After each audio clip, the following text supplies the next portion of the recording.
started writing the novel, I never had a plan when I sat down to write it, and it kind of grew organically. But at the time, there were three subject matters that really interested me.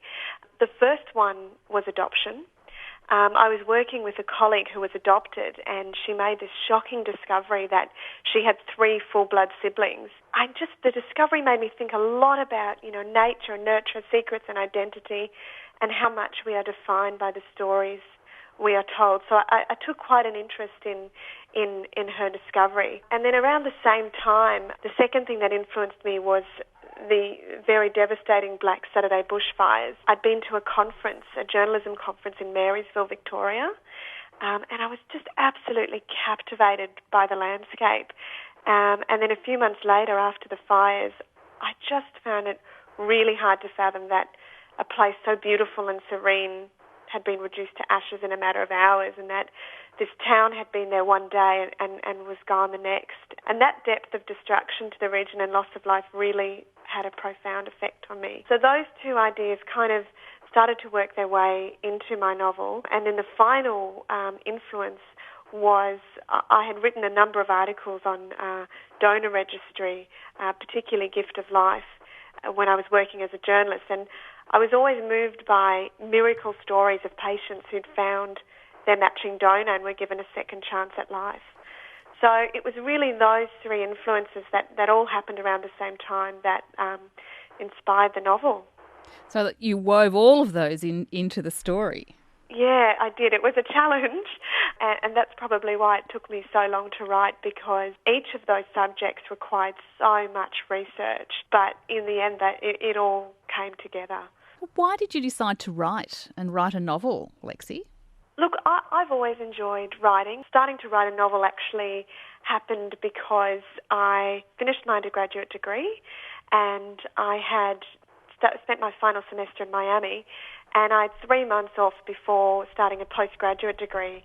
And one of the subjects I chose was novel writing with an author called Delia Falconer. So the prerequisite was to have written 30,000 words of a novel.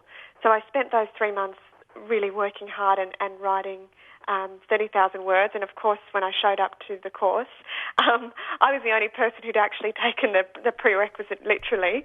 But after that, I was hooked, and it kind of became an addiction. And I've never been one to come home from work and turn on the TV, even though I work in television. So for me, it's always been a really wonderful form of escapism, and it's a bit like an addiction, I guess. So the story opens very serenely and nicely, but fairly soon you're drawn into 2 crises. One is a young boy in America with aggressive leukemia, and the other is a person or a family in Australia whose house, whose land, whose farm is destroyed by bushfire completely. Those 2 crises, how difficult was it to blend them? Look, it was a real challenge because it's almost like writing 2 completely different stories until they come together later in the novel. I guess for me, what I was really interested in is how people cope with tragedy.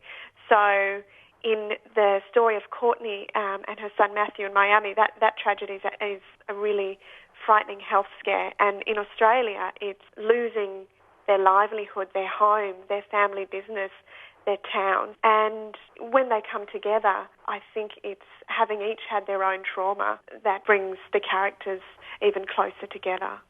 So Courtney leaves her son as he's heading into more treatment for his aggressive leukemia. He leaves her husband to deal with it, and she heads for Australia looking for a donor for her son to try and get him through this illness. As a mother, I would have felt so torn about leaving a child who was so desperately ill and yet wanting to find that cure or that magic, that miracle that you were talking about. Where did you find the energy and the understanding to write about that? It's the worst thing anyone can go through in the world is seeing their child sick.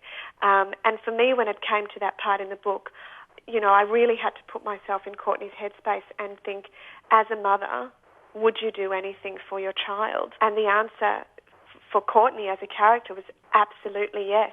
She would rather have her child angry at her for leaving him during treatment than risk not saving his life. So For her, it was a very clear-cut decision, and in the book, her husband was very against her leaving her son in the midst of treatment.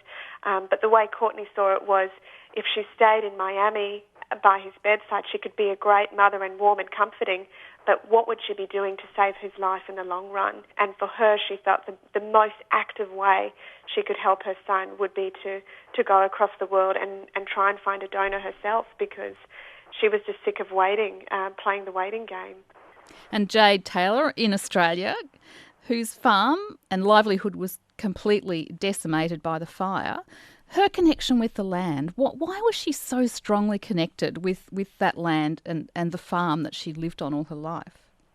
I think for Jade, she's never left the farm. So she's come into a family where the farm isn't just their home, it's their business, it's their livelihood. And her mother, who's been very absent throughout her life, her mother's disappeared for months at a time without any explanation and showed up and been a very tumultuous influence in Jade's life. The one thing that she left Jade with was this love of the landscape.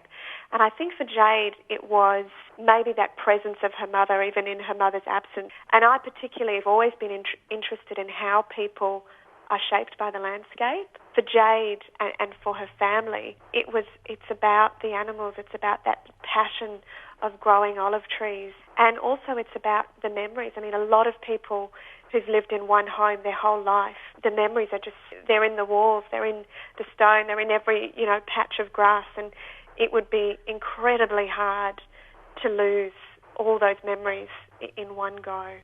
And Lexi, you mentioned that the book sort of developed organically, but did you have sort of an outline and an idea where it was going to end?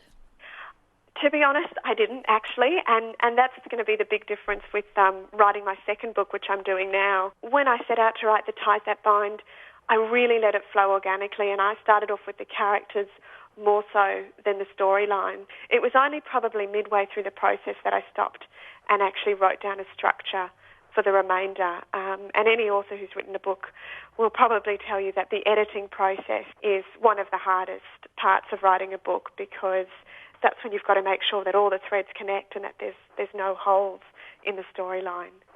And I do have to ask you about Adam, Jade's love interest, the man who rescued her. Yes. Is he a representation of stability and trust in the book and hope?